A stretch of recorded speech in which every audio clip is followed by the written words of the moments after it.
Welcome back in, you guys. My name is Sai, and today we are here to look through the 11:30 comment section and see what the takeaway was from this latest chapter. What are we theorizing about? What is Loki's devil fruit? How do we feel about him in general? And also, before we get into it, have you guys seen the official colorings for the Gorosei? Yep, that's right. The teaser for the very next volume of One Piece has been released, and we see that Saturn is on the front cover, and Oda decided to color this guy purple. And apparently, during that same teaser, there is a 1-second snippet where they actually show the potential colorings for all of the Gorosei members.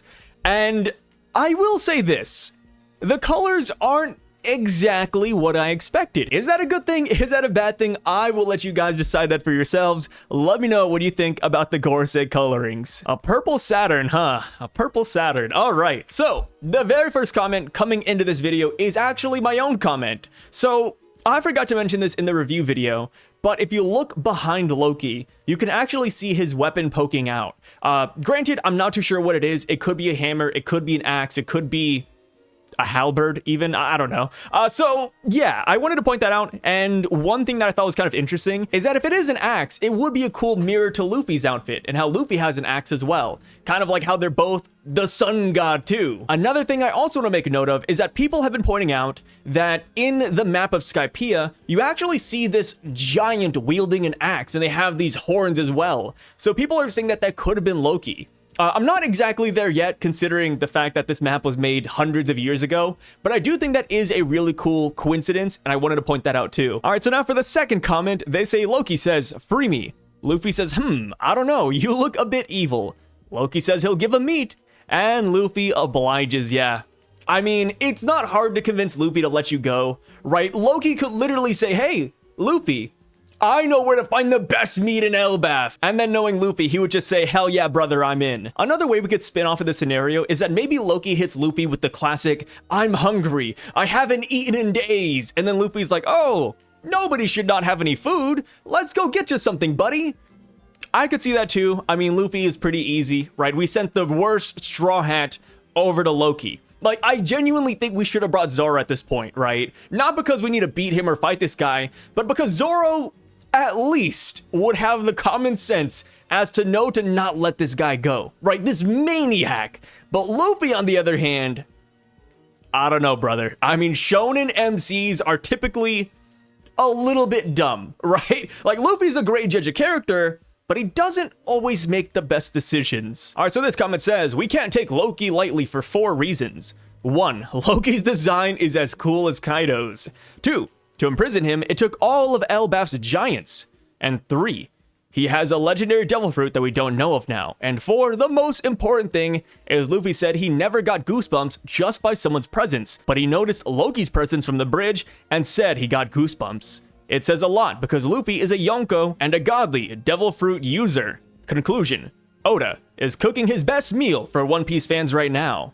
Yeah, I mean, I completely agree. There's no reason to underestimate Loki. Like, he has justifiable hype behind him, right? It's not just design-wise even. Yeah, the design is awesome and it does speak volumes, but the Giants said it took all of them combined to put this guy in chains, right? That right there deserves some crazy hype. Like, when was the last time we've heard about a whole country banding together to take one guy down? And not just any country, right? We're not talking about farmers, convenience store owners. No. We're talking about a country full of warriors. It took all of them to bring Loki to a heel. It's crazy. And as far as Luffy sensing this guy, I wonder if it's because of observation hockey. Like, you know, Loki is just that intimidating and he's giving off that much of an aura to where Luffy would notice him. Or if this might be a mixture of observation and voice of all things. Because Luffy did say he felt a roar, right? He felt the scream of a man. So I do wonder if it is the voice of all things. And also, it is kind of interesting that Zoro didn't really know what Luffy was talking about right away. Sanji, I think that one's kind of debatable. Like, Sanji's like, oh, Zoro, you're not going. So for me, at least, whether or not Sanji felt that presence too, kind of up in the air. But yeah, I am leaning towards the voice of all things more than anything, because we don't have a lot of vote users as of right now. So giving Loki the voice of all things would be pretty damn cool in my opinion. All right, so right here, they say, Loki's reveal made me laugh so damn much. Because if it really is the Loki, that's just yet another example of how you cannot Trust Oda's silhouette dash shadowy figure. Maybe he had a Kobe-style glow-up after a couple of years. Who knows? I think he did. I feel like Loki did look like his goofy silhouette in the past, but the minute Lola broke his heart, bam, he started hitting the gym, he started training, he killed his dad for the devil fruit. I really think he did glow up afterwards. But then again, like you said, it could just be another example of Oda's really wacky silhouettes, right? Like we had the Denjiro silhouette. I remember that back in Wano. The Odin silhouette was also crazy. Shishibukai silhouettes, the Kaido Big Mom silhouettes. We've had a lot of silhouettes that look nothing like the end product. And this, like you said, could just be another example of it. All those Loki stocks I bought back in Whole Cake are going through the roof, yeah. I mean, Loki looked good back in Whole Cake, right? He was the Prince of the Giants. He led the army of Elbaf. Like, he sounded like a madman. But, of course, we always had to dial it back a little bit because he was a lover boy, right? He was madly in love with Lola. So how cool could this guy actually be? Turns out, pretty damn cool. Also, look at this. There's this function on YouTube where I can respond by clicking these buttons. Isn't that crazy? Like, the AI on YouTube is so insane. It can generate a fake response. Look, it says, it was a pretty big reveal. I wonder what the implications are for the rest of the arc. That's a crazy response. What is this? Honestly, I'd be surprised if it wasn't... I have to click it. What is this? If it wasn't Loki LOL. What? How did AI come up with this response? What does that even mean? I'd be surprised if it wasn't Loki. Huh? YouTube, what? All right, so this comment says, Loki is being parallel to Blackbeard and Emu. They said he devoted himself to darkness. He killed someone close to him for a devil fruit. A woman wanted to marry him and rejected him, Emu and Lily. And it's interesting that he calls himself the sun god and somehow escaped getting crucified. And that he said that Elbaf is the birthplace of war. I wonder if his last name is Nerona. They did say the Nerona family was a dynasty and the Jolly Roger on his belt matches Emu's head. This is incredible. So, a couple of parts of this I do agree with. I mean, the Blackbeard portion, 100%, right? Cloaked in darkness. He also killed somebody for a devil fruit, which, I gotta say, we still do not know the circumstances of. We don't know if Loki's dad ate the devil fruit, and then Loki killed him, and then he used the Blackbeard method and took the devil fruit from him, or if the devil fruit is simply being passed down from generation to generation, and it's simply in a box in a closet somewhere, right? We don't know that for sure, but either way, he did kill somebody for a devil fruit. He also wants to destroy the world, kind of like Blackbeard, right? Blackbeard wants to conquer the world. Loki wants to destroy it. Potatoes, in my opinion. As far as the emu head thing, I don't agree with that necessarily, simply because back during the... I don't want to call it the Loki flashback, but back during Whole Cake Island, when we saw Loki's silhouette, he already had the three-pointed crown, so I think that's what it is here. I think he simply has that crown on his belt as a Jolly Roger, and plus we've seen other characters in the series thus far that have a similar crown, or Jolly Roger, as a part of their design too. So I think it's just a basic design right now. As far as the Nerona connection, I think that'd be really cool. I would love if Oda really did expand on the families of One Piece, but I don't think he's going to be a Nerona, simply because he's a giant on Elbaf, and we already know that he has a dad, King Harold, so I feel like there would be too many jumps to make this guy a Nerona, unless his family was enslaved at one point, and then they got bred, and then they just dropped him off, or they kicked him off the island. But either way, I do like the Emu Blackbeard parallels. I think he might be a villain on that same tier. If he is a bad guy, of course, we don't really know too much about him yet. I still think there is like a 20-30% chance that this is all a misunderstanding, or that maybe Loki can come to our side. But of course, I am leaning more on the side that he's bad. I mean, like, he killed his dad, right? Like, there's not a lot of ways to actually talk yourself out of that, right? Like, hey, I killed my dad, but let me tell you, it was for the greater good, y'all. I can't stop thinking about that gigantic sword sticking out of the tree. That thing is like 20x bigger than a giant. And then below, they say more like 200, or maybe even 2,000 times a giant. The bridge they were on wasn't even visible. That sword is probably the same height as the Sky Islands. Yeah, Sky Islands, red line, like that sword is absolutely massive. Like the ancient giants wouldn't be able to wield that. The giants stacked on top of each other probably can't even wield that. Like that sword is crazy, and I really don't know who would wield it other than the actual sun god, or maybe Joy Boy when he goes giant mode. Like I don't even think San Juan Wolf, like if San Juan Wolf activated his giant fruit, I still don't think he'd be able to pick it up. Like, that sword is just so damn massive.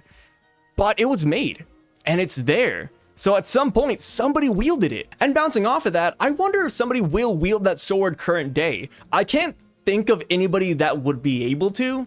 Like, I feel like Luffy might be able to, right? If he really uses the full extent of his imagination and turns into a giant, maybe he could pick it up. But Luffy's not a swordsman, right? Like, Luffy's gonna pick up that sword and he's gonna punch somebody. Like, it wouldn't make any sense. So I don't know. That sword is a mystery. I do think it will play a pivotal role, unlike the sword on Onigashima. That sword was just there for decor. It's at the bottom of the sea now. But this sword, I'm putting some stocks into it, I gotta admit. Vivi just made her own 3D 2Y and it was hype. Also, two noble brothers, one good, one evil. The latter kills his father. Sound familiar? Loki is in chains just gave me massive Dofi vibes, and I'm more curious than ever to see what he's really like. And his eyes are covered. Bandages, not as spicy as Dofi specs though. Also, TCB had some interesting notes about the Elbaf versus Elbaf spelling. The romanization comes from the Japanese letters, and not necessarily Oda, and could have been done to keep consistent with the international spellings over the years. So don't take that as a hard confirmation. One more thing as well, is that when it comes to the PH versus F, I don't think it's that big of a deal because it's pretty interchangeable in a lot of instances. It's like fat versus fat with the PH, right? Like, it kind of means the same thing, it kind of doesn't. But yeah, I think we all get the gist of what Oda's going for here. Backwards, it's Fable. Even if you pronounce PH Elbaf, backwards, it's still Fable. So I think it works pretty well. As far as Vivi doing the 3D 2Y thing, I love that. I mean, I wonder if she was even inspired by Luffy. I would love a little scene where she's like, hey, Luffy did that at Marineford, I can do that here. One thing that, you know, kind of piques my curiosity though, is why doesn't Vivi send this message to Chaka, to Pell, to Ingram, right? Like, those guys are still kept in the dark about Vivi's current situation, unless they know about the X, maybe they do, but to our knowledge, they shouldn't? Like, this is a Straw Hat exclusive thing. So I'm surprised she didn't send a message to her country. Like, hey, Chaka, Pell, you don't have to look for me, guys. I'm okay. I'm good out here. Or, hey, you know where to find me. I'm with Big News Morgans. But no, she decided to send the message to the Straw Hats. And I do think it could be a sign that she's on her way, right? I think that's definitely it. Like, hey, I'm fine. I'm coming. Don't worry about me, y'all. Okay, I'm happy. Somebody else sees the vision. This comment says, Loki looks like a mix of Django and Kaido. I'm glad I'm not the only one, right? I feel vindicated now. When I saw him, I literally did see Django. Like, I'll put them side by side, but you cannot tell me he doesn't look at least 50% Django here. Dorian Brogy's bounty change is actually very in line with real-life inflation. 100k from 1924 is worth roughly 1.8 million today. Yeah, I heard about this, and that's absolutely insane. And it makes you wonder, right? Did Oda do that on purpose? Like, did he know that that is how inflation actually works, or is it a crazy coincidence? Because another coincidence, or purposeful thing, is that Loki was introduced in this chapter 1130, and in Marvel Universe's Loki, the TV show, he has the variant number of 1130. And I'm at the point where I can't tell if it's all coincidental or if Oda is actually that much of a madman and he loves hiding all those Easter eggs in his manga. I don't know, but you guys tell me. The confirmation that Jarl is still alive is crazy. He's 408 years old. Like WTF, the Straw Hats are gonna meet him. That is so interesting. Yeah, and that's why I feel like the Giants should have a lot of information on the Void Century. Because for a Giant, your grandparents experienced that, right? Like, they should have stories about the Void Century. I feel like that's what's going to happen here. They should either have stories about the Void Century or books from the Void Century because they live so damn long. Like, Jarl's over here living till he's 400 years old. Dude, put two Jarls together, boom, Void Century. Well, technically you need like 3 Jarls, but you guys get the vision, right? Loki was probably trying to get some extra fighting force through Big Mom. Big Mom and Loki probably had the same idea of taking over the world dash destroying it, and the giant dash Emperor of the Sea combo being key.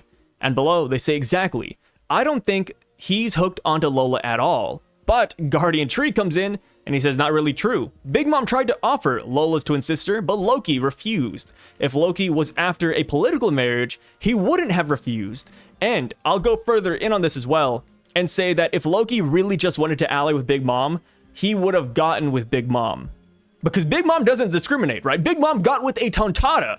So there's a high chance that if Loki was only after power in this alliance, he would have just plowed Big Mom. Right, there would have been like 1,000 Loki kids out there just walking around on Whole Cake Island, but that isn't the case. So it really makes me wonder, why does Loki want to destroy the world? And how much about power does he care about? And also, when did all of these changes happen?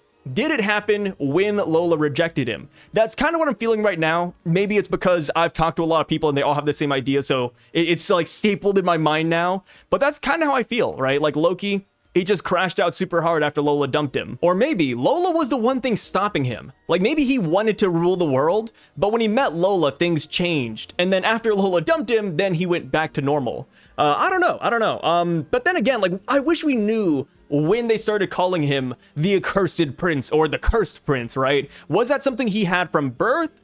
Or did he only become the cursed prince after he killed his dad? Or maybe things happened throughout his life that gave him that title. Kind of like Odin, right? Odin, when he was born, he was always a menace. You know, he was over here beating up adults. He was over here stealing women. So maybe it's an Odin thing. All right, here we go. I could see 3 possible ideas for Loki's devil fruit. All are zone-based, but only 2 have anything to do with fire. Least to favorite. 1. Logi. Oh my god, I cannot pronounce that. Okay, you guys see the words. I'm not gonna butcher it. I think I just embarrassed myself. But yes, it is the personification of fire in Norse mythology. 2, Fenrir. There we go, I can do that one.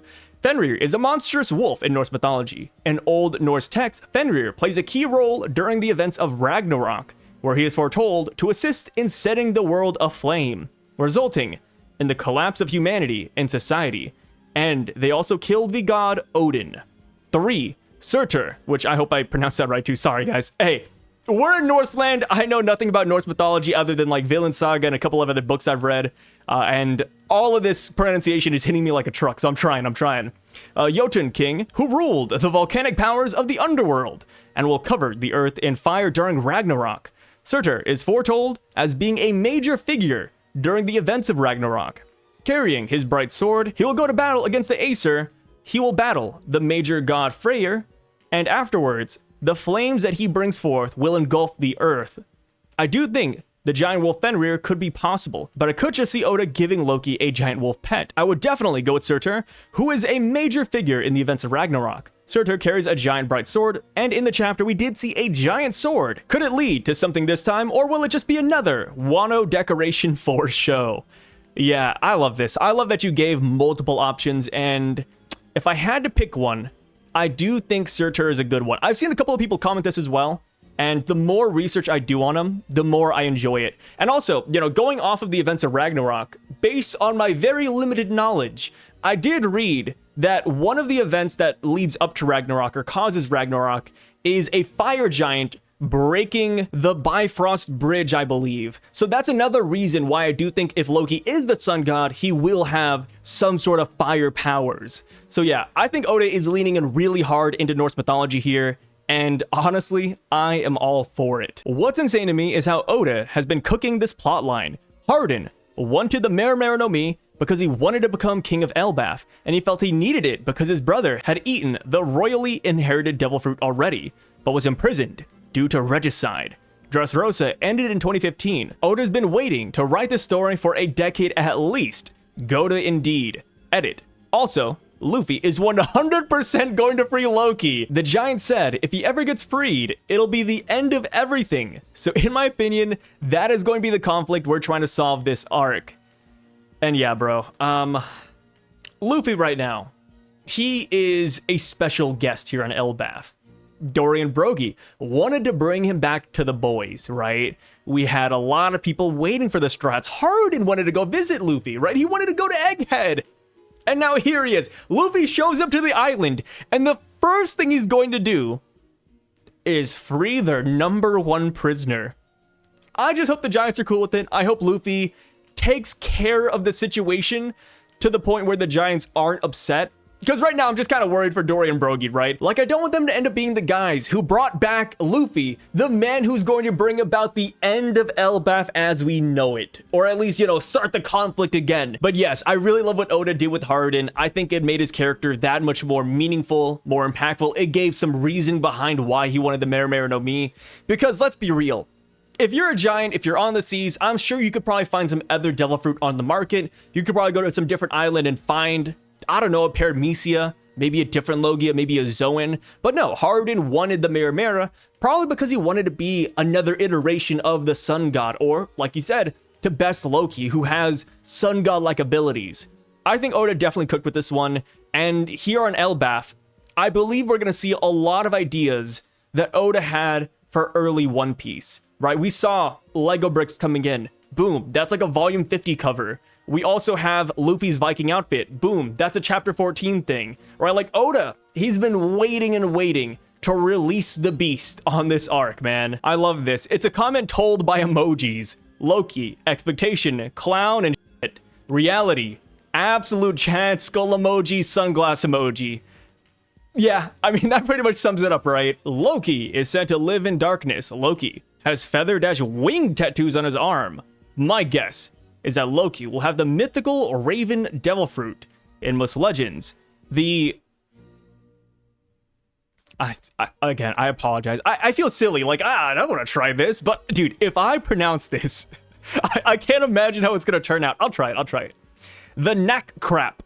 The Natchcrap? Natchcrap. Natchcrap. The Natchcrap is described as a giant, nocturnal raven-like bird.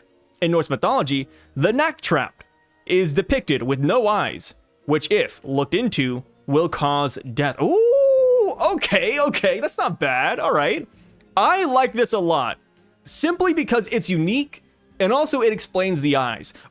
The other Loki Devil Fruit options didn't explain the eyes, but this one does, and I really respect that, man. I really respect it. I think Luffy will let Loki free without being asked, because Loki isn't free. No. Yeah, I've seen this. Before I read the second part, I've seen people saying that Luffy doesn't like people being imprisoned, so he's just gonna automatically let him go. And if that is the case, that's like a different tier, bro. Like, I'm like, hey, maybe Luffy lets him go because he asked him to, maybe because he's lying to him, maybe because he's gonna offer food. But if Luffy just automatically lets this guy go, that'd be crazy. Like, I hope Luffy at least asks why. Like, why are you locked up, brother? Right? Like, I mean, Luffy did hear that this guy wants to end the world, so he knows he's not a good cookie, right? Right? They go on and say, also, Fenrir is bound by chains in mythos, and his unbinding is supposed to signal Ragnarok. So it could be the mythical Zoan Devil Fruit Fenrir. Or maybe he has the Sun Paramecia, or a Logia Devil Fruit, and thus is a literal Sun Man. Or the simplest answer, it's a lion. Oh, Lion Devil Fruit. And that's why he has the main. Wait a minute. A Lion Devil Fruit. One, I think that'd be a little bit redundant. Wait. Okay, two things. One, I was about to say it would be a little bit redundant because we just had Rob Lucci last arc. But then again, lion, leopard, kind of different. But we did see Eastcat. When we first got to Elbaf, or, you know, Roto's Playhouse, we saw Eastcat. It was a cat that had a 3-pointed crown. And because of that crown, people thought it was Loki. But what did Eastcat do? Eastcat turned into a lion, which we still don't know why, by the way. We don't know why Eastcat turned into a lion. It just happened. But what I'm trying to get at here is that what if that was supposed to be Roto's version of Loki? And yeah, the guy has a lion devil fruit, or, you know, something that looks like a lion. And that's why he's called the Sun God. Because we've seen time and time again throughout One Piece that Oda has conflated lions as a solid depiction of the sun. The Thousand Sunny is a great example. Frankie wanted to draw a lion, or, you know, craft a lion head. But instead, people think it's a sunflower - sun. So maybe that's it. No, that's a really good idea. If it's a lion, I want it to not be a general lion. I hope it's like a special lion, right? I don't know what kind of mythological lions are out there in the world, but I do think that's a really, really good idea, man. Wow, oh, wow. The end of the world Loki is talking about is definitely Ragnarok, and in the myth, the giant wolf Fenrir kills Odin, the king of gods, just like how Loki killed the king of Elbaf. Not to mention, when Luffy hopped into the forest, there were giant wolves guarding it, which is definitely a clue to Loki's fruit, which I think is the mythical Zoan Fenrir fruit. I like that Fenrir is like the most popular answer. Another one. Right after that last one, we got another Loki lion devil fruit theory. They say, I think Loki has a lion-related devil fruit. The main looking thing around his neck, the cat transforming into a lion earlier, the Thousand Sunny having a lion on the head, and Loki calling himself the sun god. Oda uses lions to represent the sun at times, and I think foreshadowing is already there for maybe a giant manticore type transformation or something along those lines. I'm also like 0-3 on these theories, so what do I know? I'm still betting on the Kitsune human dude from the graveyard being the one who robbed Yasui's blade. Okay, I like the lion devil fruit idea, and I gotta say this right here. Even though you are 0-3 on theories, that's not a reason to give up, brother. I make a lot of bad theories. And also, that's why in the review videos, I bring up a lot of different options. I love having multiple choices for a singular route, right? I think that's what's so fun about it. So yeah, never stop theorizing, man. Just because you have a couple of theories that fail, don't let it stop you from thinking, right? Don't let it stop you from imagining what the future could be like. But outside of that, I don't agree with the Kitsune human dude being the one who's stealing Yasui's blade. I believe their name was Onimaru, and they had this crazy, like, mythological human devil fruit model bridge guardian or something like that, but I don't think it's them. And the reason why I don't like the Onimaru route right now is because they were stealing swords out of respect for the grave sites. And Onimaru is pretty familiar with a lot of characters in Wano, right? Especially after the raid. So I don't think Onimaru would willingly steal a sword from Yamato, Shinobu, and Tama. And also, Yamato's making the pilgrimage for Yasui, so it would be really weird if Onimaru left their county, which, granted, Onimaru lives on the top right side of Wano, and go all the way down to the bottom left side of Wano, where Yamato's at, to steal the blade and then bring it all the way back. I don't think that's possible. I think that's way too far, but that's just me right now. I don't know. All right, so now for the next comment, and also the last comment. Sorry, we're kind of cutting this video a little bit short. They say, my theory is that Loki has his eyes covered because he might have a third eye, and might be a mixture of a giant and someone from the three-eyed tribe. And maybe that's why they called him accursed when he was born. Ooh, that's a good one. They also said that he's the shame of Elbaf.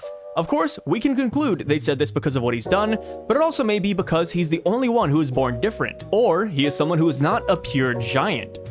It's not a bad idea. And also, we haven't seen an awakened three-eyed person before yet, right? They talked about how Pudding still needs to awaken her third eye, but we don't know what that looks like. So maybe Loki is an awakened three-eye user, if that's the right way to put it. I like that idea.